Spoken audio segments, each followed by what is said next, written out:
everybody. We're here with Audra. How are you today? I'm doing great. Thanks for having me on today. Thanks for being here. I'm a little rusty. I was sick all last week. So we haven't had a guest on. It's been like a week and a half probably. So I feel a little rusty. I feel special. Yeah, you're very special. Thank you. And I've known you for a long time. I know. My goodness. It's so crazy. Last time I saw you, it was like, what, like 3-4 years ago? Yes. Probably. I was interviewing. The reason why I was interviewing was because of you. Yeah, I went there for you. Really? Yeah, you had picked up a client from a women's treatment center that I was working at. Yeah. And I opened the door and you were like, oh my gosh, you're so beautiful.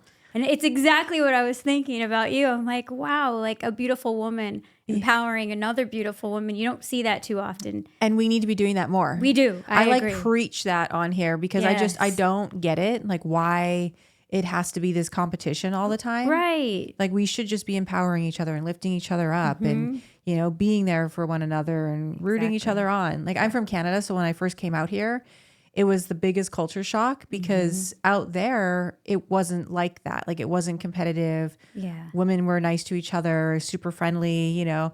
And I came out here and I was, you know, working in the modeling industry and it was crazy. Cause I was like trying to be all friendly and like, hi, how are you so pretty? And they're looking at me like, what's wrong with her? Right. Yeah. Yeah. Oh, she's fake. And I've always been the same way. And it's funny you mentioned that because I've always been super sensitive and super just like genuine with, you know, how I feel. Like if I see somebody, I compliment them. There's no like, oh, you're, you know, I'm better than you. Or, but when I moved to the East Coast, it was different for me because people are so genuine and friendly. So it took a while to get used to like, why are they being nice? Like, what do they want from me? It's not like that in Cali sometimes. But so when somebody does, you know, pay a compliment or when they're genuine and you feel that, it's special. Yeah. And we do need to be doing more of that. Yeah. And we remember it. Yes. Yeah. Especially in this industry. Oh, for sure. So where did that come from with you? How have you always been that way? were you raised that way or? I think I was born that way. You were born that way. My mom was total opposite. Like, type A, just real like, I mean, I used to call her Judge Judy. She was beautiful and small, but very feisty. And so I don't know, maybe that's why. I always grew up very sensitive and loving and, you know, wanting my friends to be happy and everyone around me to be happy. Yeah. So where did you grow up? All over. We moved around a lot, but I was raised in Pico Rivera. Okay. And then from there, we moved to West Covina. Okay. And then like high school years, Ontario, Upland area. Okay. So Southern California. Yeah, Southern California. Nice. And how was your childhood? Oh, it was hard. It was really hard. I was the eldest of 6 children, and my mom, she married a few times, so I went through a few stepfathers. You know, I was a runner. I was always running from my problems. So when I came of age to where I had access to, you know, drugs, like I was 10, I'm like, whoa, I like this feeling. So at 10, walk us through that. Like, how was that even a thing where you decided to do that? So I had older step siblings, and they were into, you know, doing crystal and smoking weed. I hadn't gone that far yet, but I had smoked weed, and I was getting drunk and sneaking alcohol into school, smoking cigarettes behind grocery stores. And by 13, I was running away from home. I was dropping acid. I was into the rave scene with older friends and just always trying to escape myself in my life. And did your mom, obviously she knew there was something going on, or I mean, was she talking to you about it? Like, no, she was really busy. Yeah. She was a nurse and she had her own business and she had a lot of kids. Yeah. So, so 6 kids, 6 siblings, and then step siblings as well? Step siblings, yes. Yeah, so that's a lot. And a few stepfathers. Yeah. And did any of them suffer with addiction, mental health problems, or? I wouldn't say addiction, but, you know, maybe anger. You know, I grew up watching a lot of domestic violence. I grew up watching my mother, fighting with my stepfathers. So to me, that was normal. Yeah. I never really knew what a good relationship looked like or a healthy relationship. My dad was a weekend father and he was amazing, but he wasn't the primary source of what I, was shown growing up. So he was just there on the weekends. Essentially, you'd go stay with him. Yes, my brother and I. Yeah. And so when you started doing drugs at such a young age, was there something that triggered that? I mean, you said you were running from yourself and trying to, Yeah, home life, I think. I felt like it was so chaotic and hectic. And I think that trying and experimenting with drugs gave me a sense of I'm in control of my own self. I can do what I want. I don't have to, be in that chaotic situation. I can create my own, but it's mine. And just at that time, a lot of my friends were punk rocks and had anarchy signs on our backpacks, patches, and yeah, there you go. We wrote it everywhere. Stussy days. Doc Martens and just hanging out under, the riverbeds and just doing what we wanted, like F Authority and na. Yeah. And I felt like I was, free. Yeah. I go home and it's like, well, I don't want to hear all that arguing and babies crying. I'm taking care of kids. I'm loving my siblings, but I was a kid. Yeah. You wanted to do your own thing. I wanted to do my own thing. Yeah. So when did it become a problem? It became a problem in the rave scene for me. Acid and ecstasy.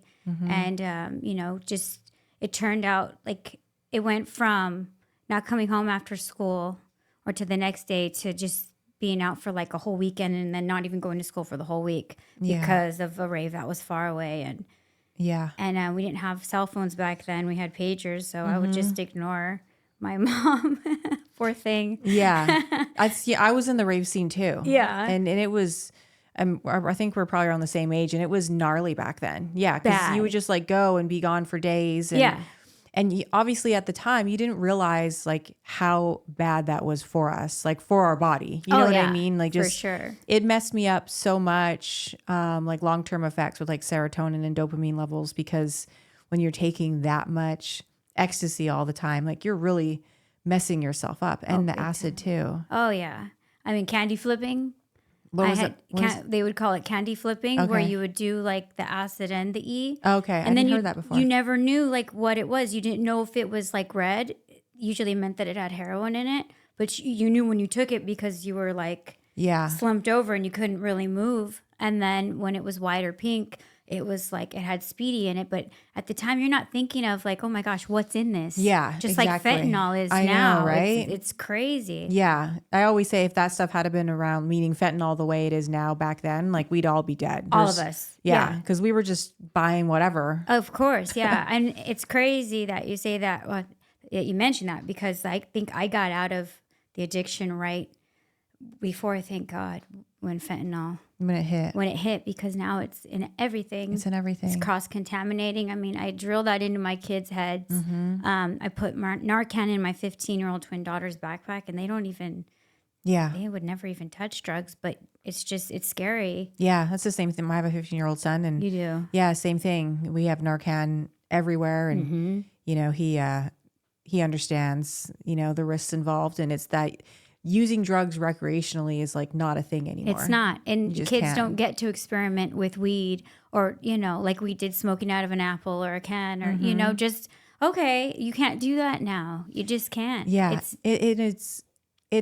I'm just so confused by it all as to why they want to put fentanyl in everything. Right. We're killing off, maybe that's why, we're killing off a generation, right. Especially in weed and all. It's just, it's mind blowing. It is. It's every week I feel I'm hearing about somebody that's passed. Yeah. And it's usually somebody that's really young. Yeah, always. And then working in treatment is hard because, especially when it's a woman and they're young and they're the same age as my daughters. I have a 23 and a 21-year-old who also work in treatment. Yeah. And so when I see them coming in and they're taking off their dentures and I see on their BPS, it's fentanyl and they're smoking it. They're losing teeth at 21 years old, what's going on the inside? Yeah. And, you know, like for Narcans to come back, what happens the next time? And when they leave us, or when the ACA or the AMA, it's like, all right, like you kind of have to like say goodbye in your heart, because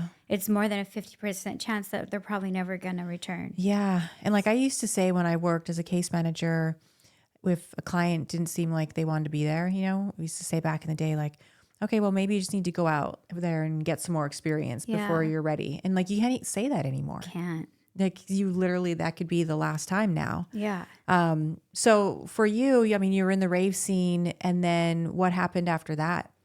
Rave scene. And then I met this young boy named Elijah. Okay. I was 16 years old.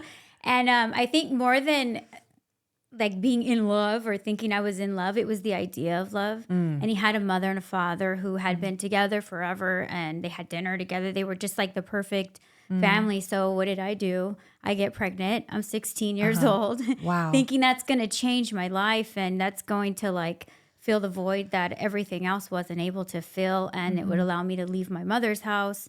You know, she said she knew that that I was trying to get pregnant because I kept trying to show her baby pictures of him. Like, look, Mom, he's so cute. Yeah. And so there was a condition that she had put on me, and she had said, okay, well, if you want to leave, you're going to have to get emancipated.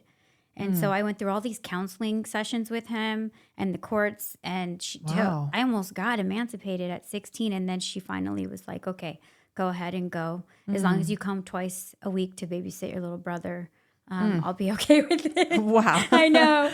So there I was, like, you know, thinking I knew everything. Yeah. 16 and pregnant. And you were still in school? No, I dropped out of school. Yeah. I dropped out of school. I had my first daughter, Journey Blue. Oh, I love that. I know. That's a really good name. I Journey know. I'm Blue. such a hippie, though. I love that.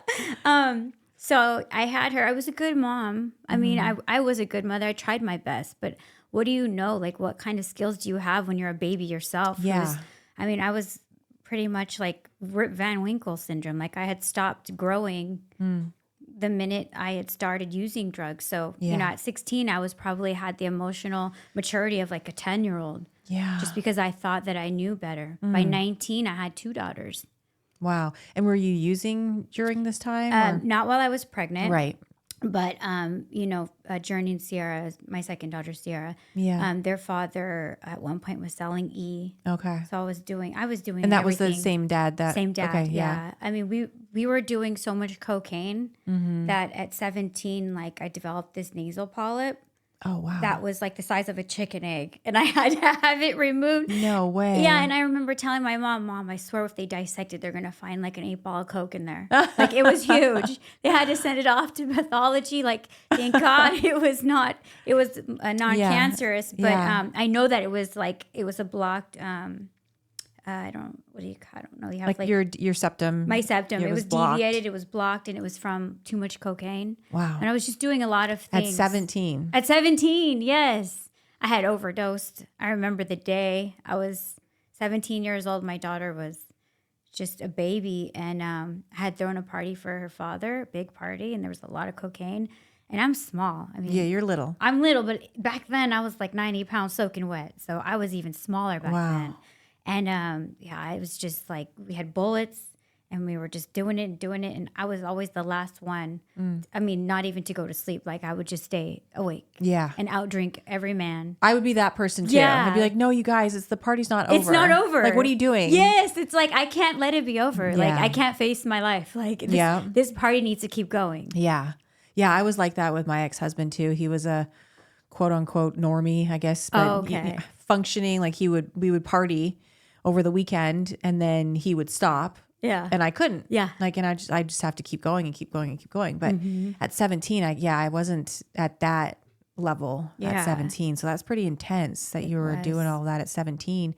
So that led into your 20s. I mean, when did you get sober?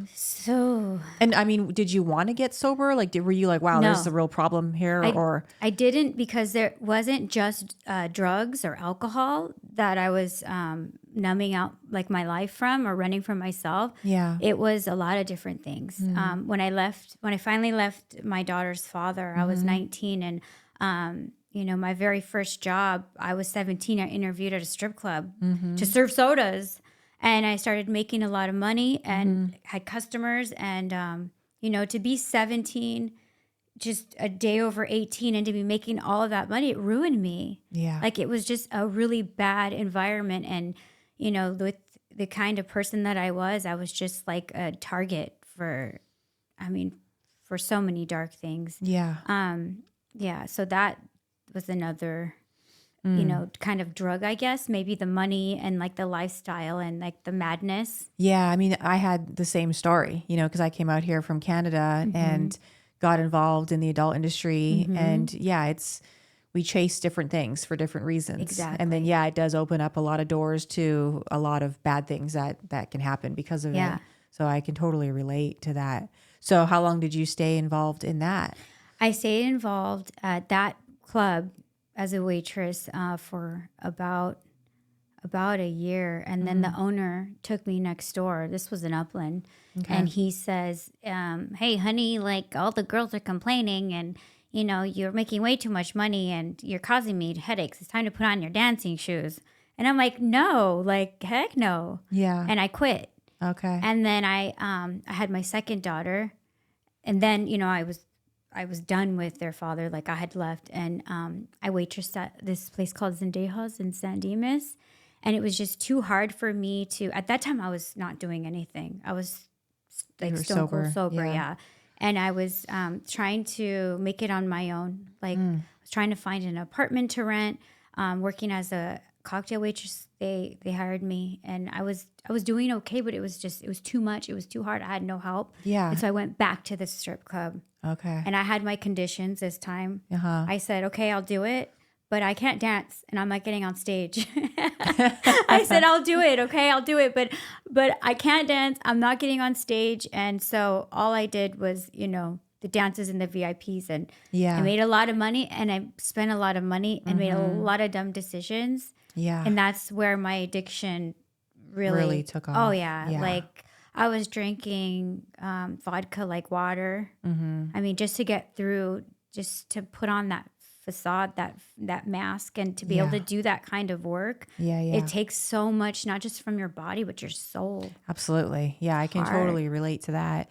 And in that environment, it's not like anyone's telling you, oh, don't do that. No. And at the same time, like your bad side likes it because it's like, I don't have to go home. Yeah. I can just pay a babysitter. Like, my conscience is clear on that front. Like, I know my girls are young, they're babies, they're taken care of. Right. The babysitter gets paid cash. Like, I have all this money. Like, I was so irresponsible. I didn't even have a bank account. Like, I don't know what I was thinking. And I guess, like, it doesn't really matter because the more that I made anyways, the money wasn't blessed. So it was just me running from myself. Yeah.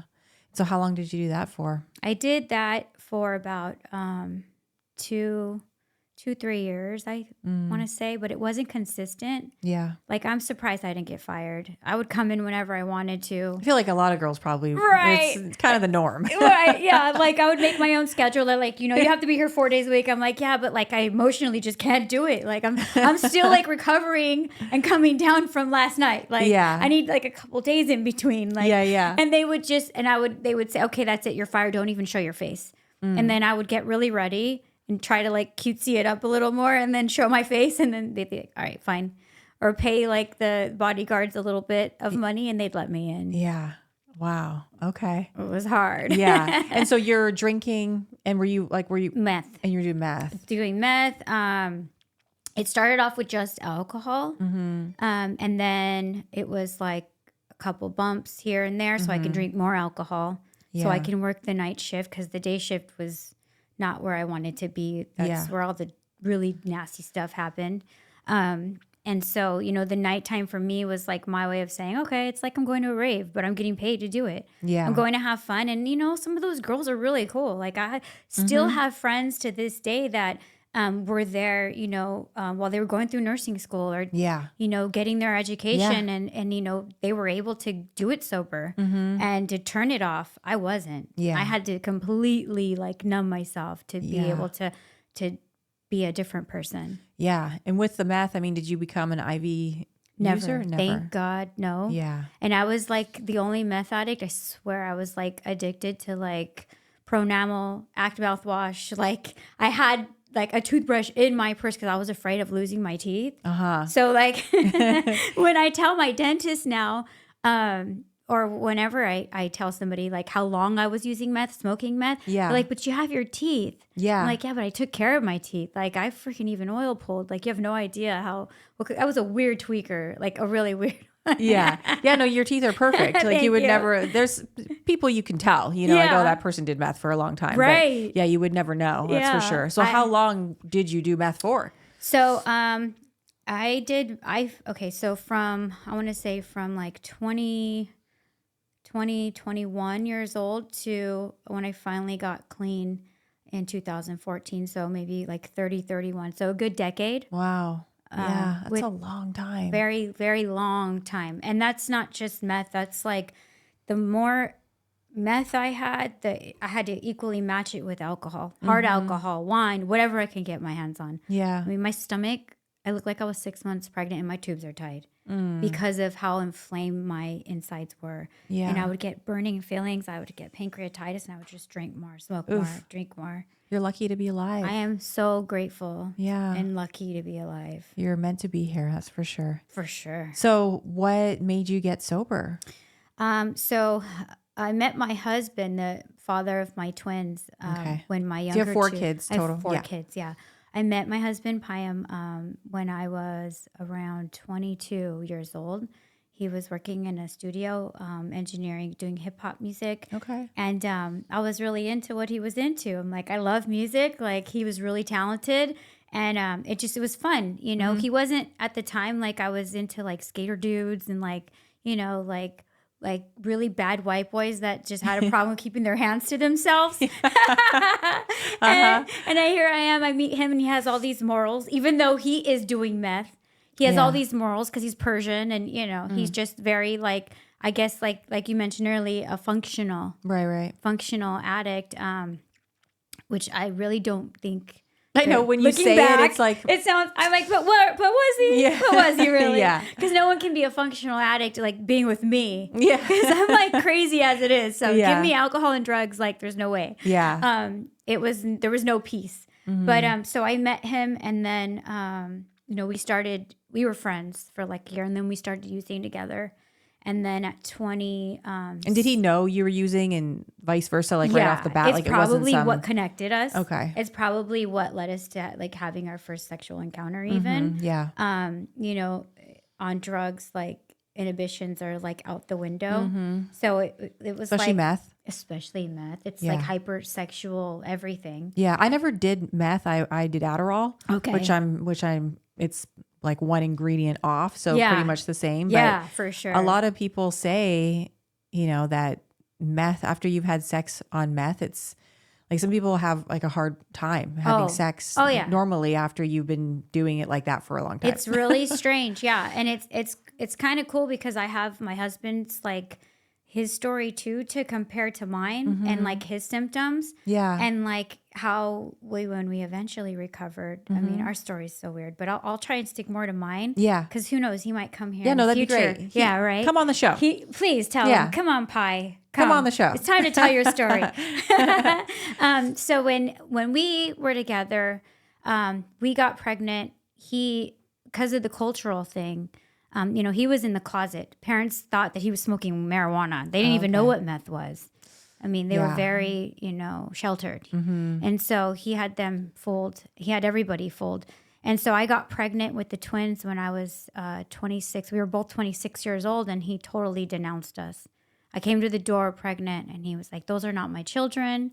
She's lying." And his mom was like talking to me, and why was he doing that though? I mean, because of their culture. Their culture. I'm not Persian, and I was like the first girl he had ever had a serious relationship enough to even to where they knew that he was with somebody, which was kind of weird to me because I had started so young. Right. You know, I'd had my own apartment and he was still living at home. I'd had like 3 apartments by the time I met him. Yeah. So, I mean, it was the unstable life I was living. Yeah. So he denounced the twins. And so thank God he did, because my mom took me in with the twins and my 2 daughters. And it was the beginning of my pregnancy, so my babies didn't have to suffer with any kind of substances. My mom's an RN health nut, so she was giving me things like juices from Tahiti and SS tonics and like B12 shots in my butt. Trying to like, make me strong enough to carry twins because like once again, I was really small. Yeah. I can't believe you had twins. I know. I look like an alien. Yeah. You should have seen me on the table when they opened me up. It was a learning hospital. So my mom had said, she's like, when they opened you up, all of the students, their eyes just went like really big because I look like that Roswell video where the alien's on the table with a big belly. Yes, my legs are all skinny. I look like a pregnant kitten. Aww. Like it didn't look natural. Yeah. That's crazy. Yeah. So when did he come out? Like, how did that all? So I did my whole entire pregnancy. Like I hid it. I was almost like, I don't want to say ashamed, but like I was resentful. I was upset. I had a lot of like hatred even towards him. Like, how could you? Like, here I am. I'm going through all of this. Like, I'm walking to get my older 2 daughters from school. Like, I had something called polyhydramnios. So I had a high risk pregnancy where like there's too much fluid in one of the baby sacs. So I couldn't walk for long without fainting. So the babies were born and around. So first of all, at the time, my mom was, I don't want to say prejudiced, but she didn't really understand the Persian culture, and she was upset because they had denounced us. Like, oh, who the heck are you to say that my babies, my grandbabies aren't good enough for you? Yeah. So the whole time she was like, you better not name them Persian names. Like, and it was like, I had so much pressure. I mean, they went home for 2 weeks with no name. They were baby A and baby B because I was afraid to give them his last name, then the Persian names that I wanted to give them. Yeah. And I was 26. I should have been like, Mom, this is, thanks for your help. But yeah, I got it from here. Like, this is my 4th child now, 4 children. Step back. But 2 weeks after they were born, he came back into my life. Okay. He hadn't stopped. So we got an apartment together. And what did I do? I went right back into it. Right back into it. Within 2 weeks, I was hitting the pipe in the bathroom until I had a stroke. Wow, you had a stroke. I was 26 years old, and I was the youngest person in the stroke unit at Arcadia Methodist. And funniest thing, they kept me for 2 weeks. They did every test from testing my to see if there was a hole between my right and my left ventricle to MRI with contrast, but they didn't give me a drug test. Because they just, they're like, I didn't look like I was on drugs. Yeah. Like you're a new mom. Yeah, I was getting Botox back then too. So I was always like pretty up with my self-care. Yeah. They hadn't seen me at my worst. They just thought that it could have been from having a C-section. Oh, wow. So when you had the stroke, like, how did you know you were having a stroke? Like, what happened? Oh my gosh. Were you at home? Like, so funny story that the stroke happened on 4th of July in 2008. The twins were born in April. So this happened in July. And the night before, he had gone to like the studio. They wanted him to like close up. And there was this TBN thing, and this guy on there was like, say this prayer. And I said it, and I was like, God, just please let me hate this stuff. Like, I don't like what it's doing to me. I don't like how I feel. I felt so good during my pregnancy. Like, I want to feel healthy. I want to go to school. Like, please, Lord, make me hate it. Just like, make me hate it. Well, the next day, he was on his way to go get a sack. I'm going to the restroom, and I have a twin in my hand. I'm bottle feeding her, and all of a sudden, I get this sulfur smell, like burning hair, and my mommy instincts, and God, I swear it was God. Something said, go put her down. And it was one of the twins, and I put her down, and all of a sudden, I smelled burning hair, and the whole right side of my body felt like that gravity ride at the fair. You know, the one where you stick to the wall? Yeah. And I felt like I weighed 300 pounds and I couldn't lift myself and I couldn't hear. Wow. I felt like I did one time at a rave where I'd taken too much E and everything felt like it was miles away. Like the music felt, you know, where you zone out. Oh, yeah, for sure. Everything's like, doom, doom. And you're like, whoa, I can't hear. It was like that. And I screamed for my neighbor, Parima. She was my friend, and the walls were thin. It was a really old complex, thank God. And she came, and I couldn't see, hear, I couldn't talk, and I couldn't move. And the ambulance came, and slowly I started to regain. And I remember praying, and I thought I was going to die. It was really scary. Wow. Really scary. 4 kids, Yes. 2 little babies. 2 little babies. And you're thinking you're going to die. Yeah, that was the first time I thought I was going to die. Like, for real die. Yeah. And they never knew That it was drugs. Yeah. No. They didn't. You didn't say anything. I didn't say anything. Yeah. They did think that it was through my MRI. They had seen like a lesion. They said it looked like an old injury, but that it would have affected the left side and not the right. I guess because the lesion was on this side of my head, and that it wasn't the cause of it. And they did every test and ruled it out. And after 2 weeks, they let me go home. Wow. And so you went home and then right what? back. Right back. Right back to using, depressed, living like the worst life of my life. The worst life, the worst feeling. I was suicidal. I was like...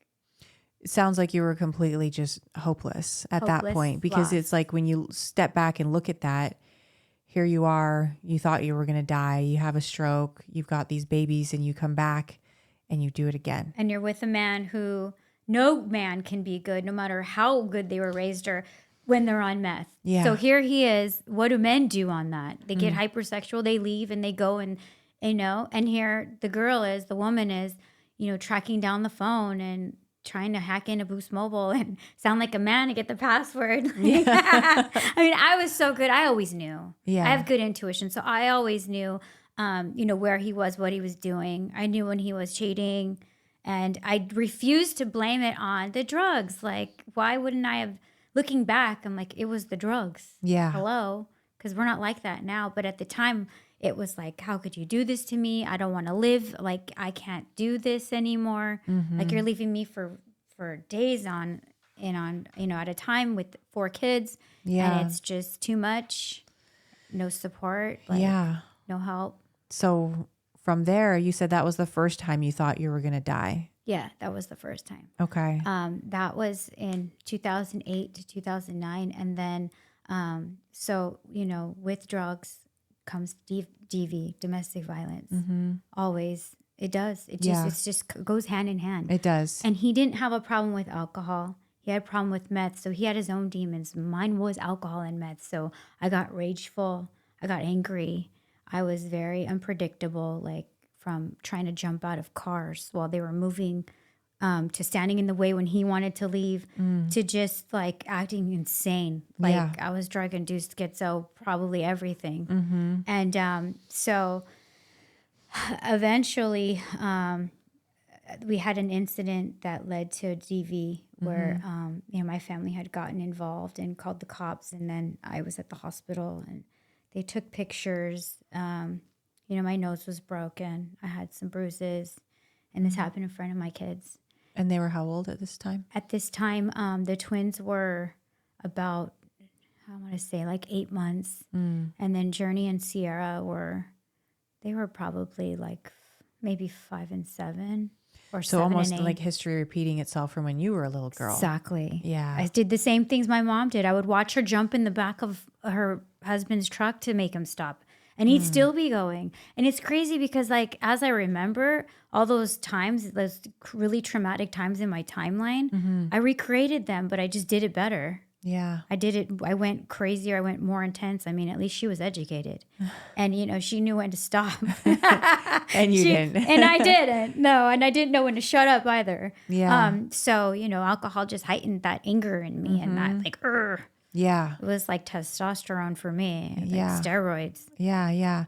So what was the final breaking point where you got sober? So after that, I got my own place. Okay. So I left him. I had to because there was an open case. Although I didn't press charges, the DA did. And so we were kind of like seeing each other. I was in love with him. We were seeing each other in private. And then I realized, you know what, like I did when I was pregnant, I don't want this life. So I called my dad who lived in New Mexico. He's a lieutenant in a prison. And I said, Dad, please, like, help me. Can I come and stay with you? And so my mom, being the smart one that she is, she was like, okay, like if you're going to leave, we need to get him to to sign off his rights so that, no child support, but no rights. So we went to court and he signed off his rights on the twins. And Oh, wow. I know it was intense. Like, I mean, it wasn't even my decision, but it was so stupid. Yeah. But I went along with it. And of course he went along with it because he was still using. And I went to New Mexico with all 4 of my kids. And from there we moved to the East Coast. So during the time I was gone, I was sober, thriving, living life, going to school, doing great things. And then I came back to him and then I went right back. Wow. Right back. It was 2011. 2011. And then. What made you come back to him? Looking back, I want to say that it was, like the songs I was listening to at nighttime that made me realize like, oh, I miss him so much.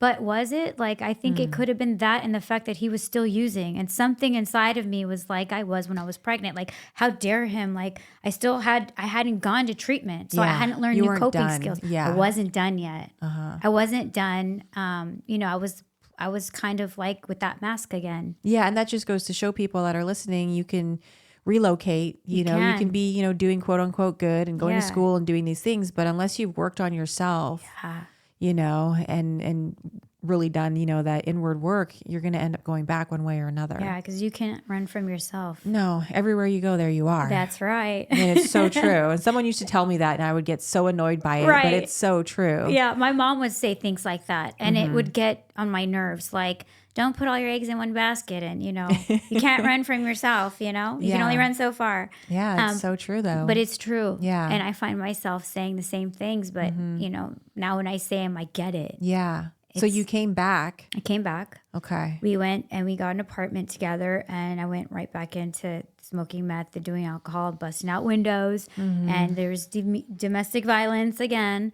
Only this time around, family got involved in a different kind of way. And, CPS was called. A cousin of mine, she gave me a heads up and let me know.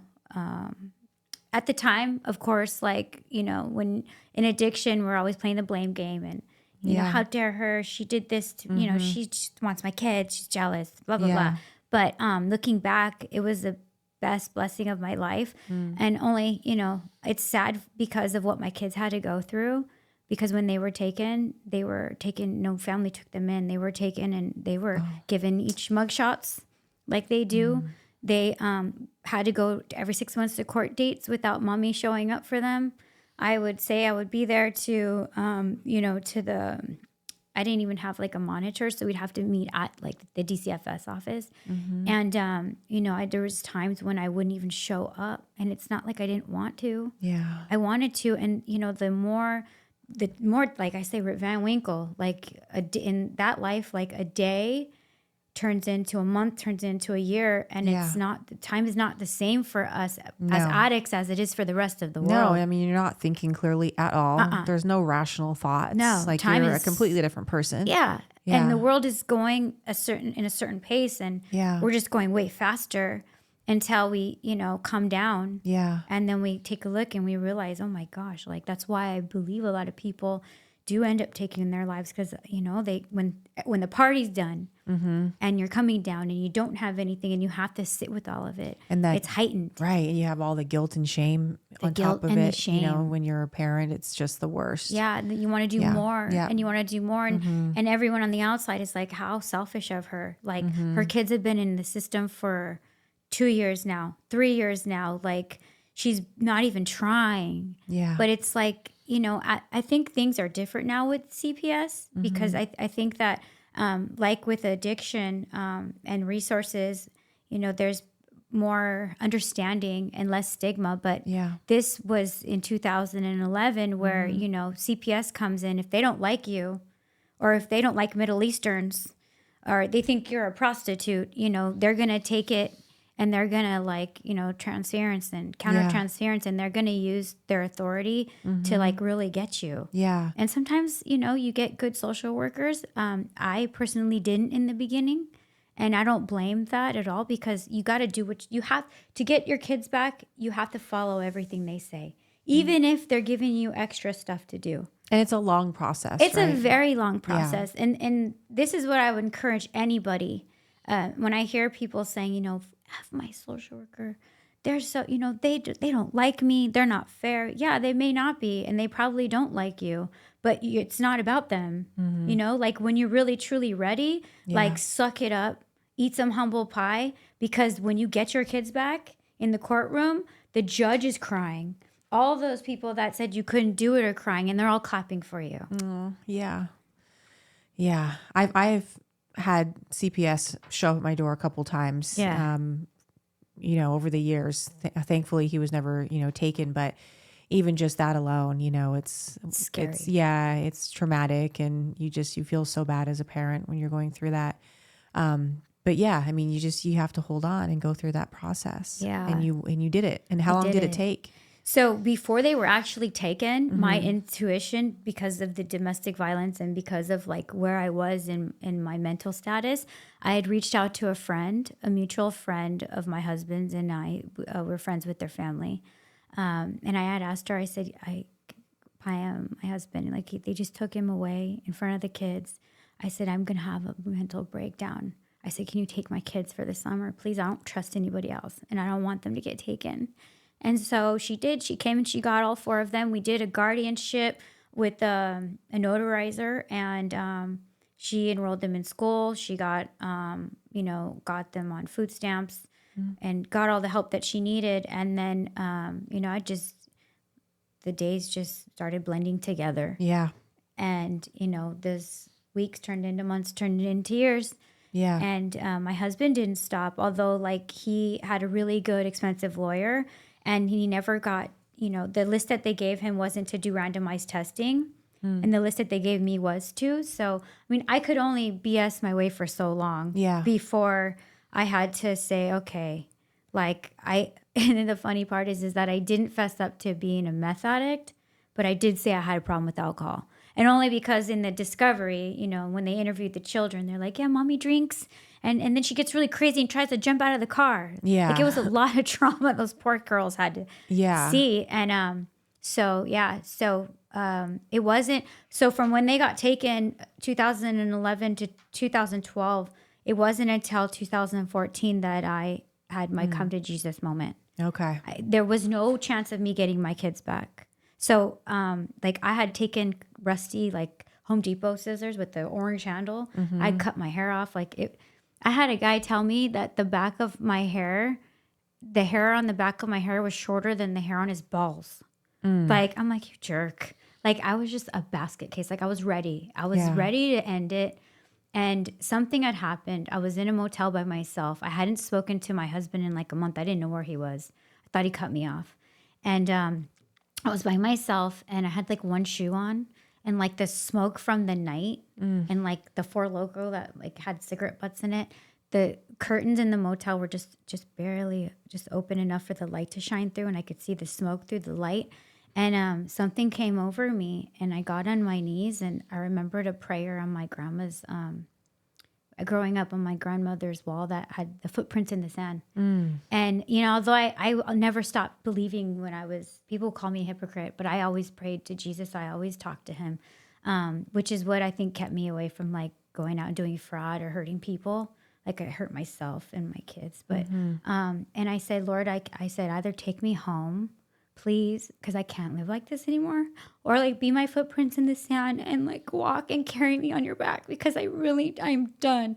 And doing that in my mind, in my heart, in my soul, I knew that it wasn't for any selfish reasons. It wasn't because my case was already being closed. My kids were already being adopted. 2 of them were going to go with grandparents in Arizona, the older 2. And then Payam, that was still using with his expensive lawyer, was on his way to getting the twins back with the help of his family. And so when I did it, it was like, all right, I give up. I'm out of excuses. I'm out. I prayed. I mean, as I was praying, I'm telling you, my stomach was so big, like from all the alcohol. And I didn't even have when I didn't drink, I would shake. Yeah. After I said that prayer, and I called a friend who was a sober friend, he picked me up, he took me in for 3 days. I didn't go through any withdrawal at all. I didn't even get tired. What? I prayed to God. I said, Lord, please, like, help me find a place that's like gonna help me. This is the perfect place. And I ended up getting a call, getting an answer from a faith-based place for women, for DV, and for everything that I needed. And they met me at the Pasadena police station. They took me in.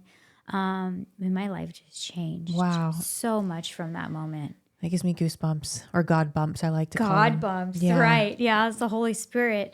That moment of surrender. It was surrendering. It was like such a feeling that I had never felt before. So I had asked God for help, but I had never been to the point to where like even my looks couldn't get me out, because I mean, I had butchered my hair off. I had no shoe. I had no resources to numb. And the alcohol and the drugs, they weren't working anymore for me. They weren't working. My guilt and my shame was so above me and around me that it was just carrying me through life just barely.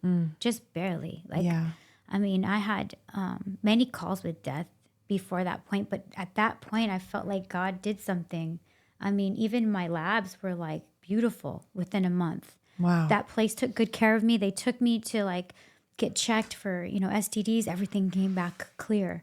Like, Thank God. Thank God. Yeah. I mean, water. I remember praying like on the streets. I remember praying for like little things like water was so huge to me, because I was somewhere inside. I was like a health nut like my mom. I enjoyed like taking care of myself and all of that stuff. So it was like water, endless supply of water, a dresser, and a bed. And like when I got to that place, that's exactly what I had. Like I gained so much weight. I was so proud of it. I was so happy. I didn't even care. I was just internally, for once in my life, I wasn't running anymore. Yeah. And when you stopped running and started getting that help, what did that feel like? Like, what were you able to learn about yourself? I felt like I was worthy for once in my life. I felt like I wasn't just an outer shell, that I had a lot of substance to me that didn't have anything to do with illegal substances. Yeah. I felt that, even in the place that I was in for the 45 days, I had a lot of naysayers and a lot of pushback, because I was super positive.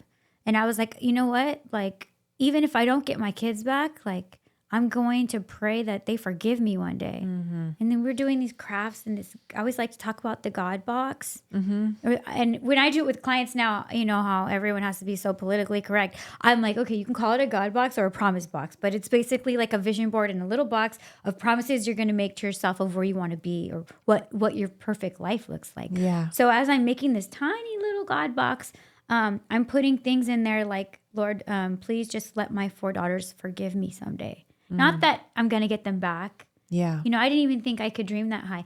Let me get my GED. That would be something nice to do. Like, that to me, that was like, oh my gosh, like if I could get those things, like if I can do those things and, restore my relationship with my parents, with my mom, be somebody that she could be proud of, maybe go on a run with her because she was a marathon runner. Just, do this little things like that were huge. Continue to have an endless supply of water. Like and I still have the God box. And I look back in it and I'm like, whoa, God did like so much more than what I even wanted. Yeah, it's pretty amazing when we first get sober, right? Yeah. And what we think we can do. Yeah. And then what we actually can do. It's amazing. I mean, we can just accomplish anything, really. Yeah. There's a lot of time in a day. And, the outpatient program that I went to after the treatment place was called Choices. Okay. And so they embedded it. And without me even knowing at the time, I'm like, why is this so repetitive? Why do we have to keep talking about choices? But it's what it all boils down to. Yeah. Is we're like all one choice away from going back that way or going forward and even up. Absolutely. And it's choices. It's choices. And this program, this outpatient place I was in, and this is the thing that I like to tell people too, that I was so grateful to be sober that I ended up staying. Like, they couldn't get rid of me. Like, I was supposed to be there for 3 months. I stayed for a whole year. Wow. Because I was That's getting so amazing. much out of it. Yeah. It was awesome. I was like, You were just like a sponge, like I all was the a good sponge. stuff. I'm like, I'm getting free therapy here. I'm like, I'm able to talk. Like, this is great. Yeah. Because I'd never been able to talk. When you're a stripper, like, no one wants to listen to you. Like, when you're with boys that beat you up, no one's going to listen to you. They just want, to see what they can get from you. Yeah. So for once, I was taking care of the inside. Yeah. And so then how did you reconnect with Husband? Yeah. So when I got out, before outpatient, when I got out of the 45 days, I contacted him. So I left there with all of the clothing I had accumulated. I went through with one sandal. I left with like 3 trash bags filled with all these things they had blessed me with. I looked like a trash lady. And the foster mom knew that I was doing well. So the very first thing I did was straight out of that place, they Ubered me to a mall where I saw my kids. And I look at my daughter's faces, especially Journey, and she's like, oh my gosh, man, she's thinking I'm like still in my addiction because I have all these trash bags. And like I sucked it up and I wanted to cry, but she was like, this is so freaking embarrassing. She's such a loser. And she was a teenager. Yeah. Like I had let her down so many times. So I didn't even care. I was just so happy to be in their presence, all 4 of them. And then I called him from a payphone outside and he said, where are you? He said, I went in a month before you to a place in his parents put him at Michael's house, and so he got a really good place. I got mine for free. Yeah. I'm like, and we're both sober the same amount of time. We both have 9 years in he has just passed on sober day in September. Mine is October 13th. So we have the same That's a month so apart. amazing. Yeah. Wow. It is amazing what God can do. Yeah. So he went in without you knowing around the same time. Yeah. He went without me knowing. He didn't tell anybody. He had his come to Jesus moment. He had his surrender moment, and he called his brother, who's a doctor, and he said, all right, I admit it. Like, I have a problem with meth and a bunch of other things, and I want to go now. And I'm afraid that if I don't go now, that I'm going to use. Because like you said, like sometimes people, their serotonin and, it affects everyone differently. For him, he was very like a snail, like a slug. Like he physically couldn't even muster up the energy to get up and get into the car. Yeah. Whereas me, I was like, let's go. Like, let's get sober. Let's drink water. Come on, let's work out. Let's do this. I don't know how it happened. It was just like my joy or maybe my body was different because I'm naturally healthy. So when I got rid of the toxins, I was like, woo. Yeah, my you were body craving that so much. I was craving that health and wellness. Yeah. So 9 years. 9 years. So what has it been like for you guys over the last 9 years? Oh, peaceful, priceless. I've been able to say sorry to my daughters through my actions. We ended up getting all 4 of them back, and we had it made. We lived in Pasadena, which is like my dream city. And it's a really good place to live in when you work in recovery. But when we got the girls back, Journey was a freshman because foster mom lived in Chino. So my husband's amazing. He said, you know what? We're going to make this sacrifice and we're going to live in Chino Hills until they graduate so they don't have to be uprooted from the life that they know. Yeah. And so we've been there ever since. The twins are sophomores. So as soon as they graduate, we're back to where we need to be. But yeah. So what was that healing process like for you and the kids? It was hard, but I had a lot of like pinch me moments where I was like, wow, we're in a house. Every girl has their own room. Well, the twins shared a room for a little bit, but my husband's like amazing. He doesn't cheat. He's like, it's like once we got rid of the devil and that meth and that alcohol, it was like, I mean, even, the social workers do follow-ups for the first 6 months, and they have it on record with the oldest one saying, yeah, my mom's a Jesus freak now. Like, there's no problems here. Like, she's too good now. She's boring. I'm like, I love it. Yeah. And so one thing I do really want to talk about is, in the beginning is that pink cloud, I think they call it, where, I was so afraid of that old life that I purposely put myself in a bubble and I refused to even have friends. And that wasn't good either. And I did that for a while. And I kind of like thought that, if I just erase my past without giving credit to my past as being a part of why I am here where I am today. Yeah. I was living in this perfect little life. And then, 2016, boom, my mom gets brain cancer. My healthy mama, who's a marathon runner, a registered nurse, my backbone, type A personality, won't ever let any man help her, like does everything on her own. She's like where I get my gusto from. She comes out like with brain cancer. Wow. And I had to like convince her to let me take care of her. And the whole time, instead of like, it was so God, instead of thinking like, why, or like, I want to go out, it was like, God, thank you that it didn't happen before when I was out there. Yeah, so you can be there and be And present take care and of actually her. take care of her. I brought her home. 6 months. But it was like, as badly as I wanted it to be differently, I already know how God works with me. And I said, Lord, let your will be done. Just give me the strength for whatever you decide. And he did.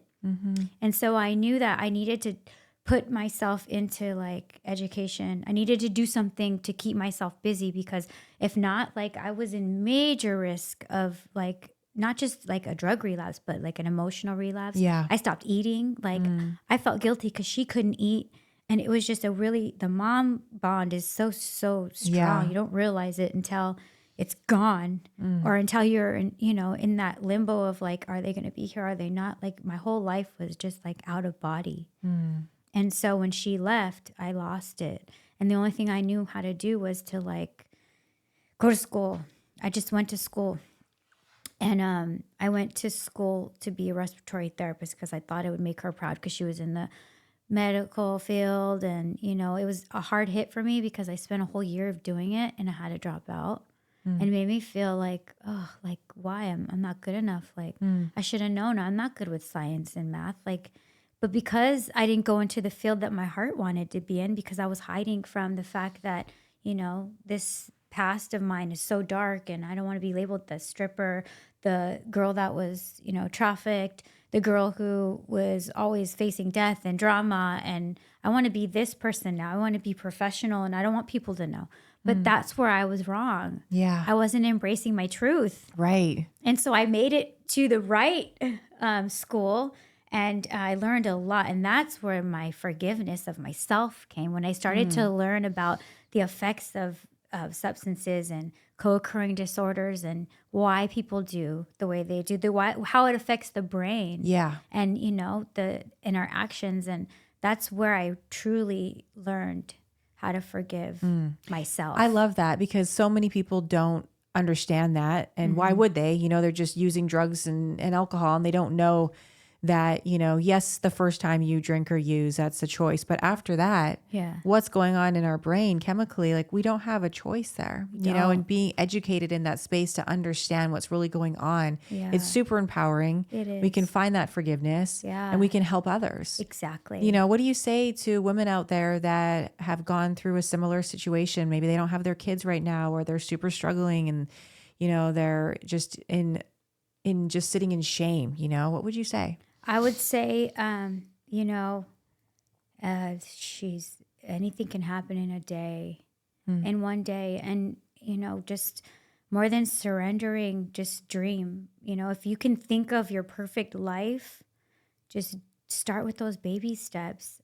Don't empty out your head of what that social worker said or what that counselor said you couldn't do, and know that people like us, I mean, we come from, a life of like, I don't think I'll ever be able to I'm doing it now. Yeah. Like, yes, you can do it. Those are your babies. Yeah. And you know what? Like, you deserve them. Don't let the world beat you down. Don't let that man tell you that you're nothing. Like, rise above it and just start by loving yourself. Just one little act of kindness towards yourself will empower you to take the next step. Admit you have a problem. Yeah. Because, especially when you lose your children, the law is the law. Like DCFS, they have to honor reunification. And that's a lot of things that right there is something that a lot of people don't know. And unless you get an empowering case manager, substance abuse counselor, social worker, that, wants to actually, that heart is in it. Yeah. You might not know that. You may just by going off of like what happens at the children's court. Children's court is a very brutal place to go to. The Edmonds Children's Court it's all children in the system. And, I like to compare that, the cries and the screams that you hear when parents are losing their children because of addiction. And it's sad because if you look at it, it's kind of like similar to like maybe somebody losing their children because of cancer. Yeah. Because a lot of times we can't help it. Right. And I'm glad that people are spreading awareness, and I'm glad that there's understanding now. Yeah. I'm glad that people are starting to see, like my daughters even. Yeah. Work in the industry now. I love that. Yeah. And that you're talking about it, because a lot of people don't want to talk about it because of the shame, you know, that goes around with Yeah. it. But we need to break that stigma, because We this do. is part of the journey. And, you know, we need to get into a space of being able to talk to others and find that forgiveness. Exactly. And I love how you said that anything can happen in a day, because it's so true. It is. I mean, we are one decision away from a completely different life if we Yes. want to do that, So true. you know? And, you know, I look back when I got sober and it did happen in a day. Right. You know what I mean? And so that's that one choice, That whether moment. it's, to get sober, you know, to get our kids back, to lead a healthy life, whatever it is, we can make that choice. Yeah, Yeah. for sure. Well, thank you so much for Of being here. course. Thank you for having You're me. really amazing. Thank you. Yeah, I obviously didn't know your whole story or anything, and Thank just you. everything you've been through and overcome, and you're just a beam of bright, beautiful light. So thanks for being you. Thank you so much for having me. Of course. You too. All right. Like attracts like. So Yeah. I appreciate you. All right. Well, we'll talk to you later. Bye, Okay. guys. Bye.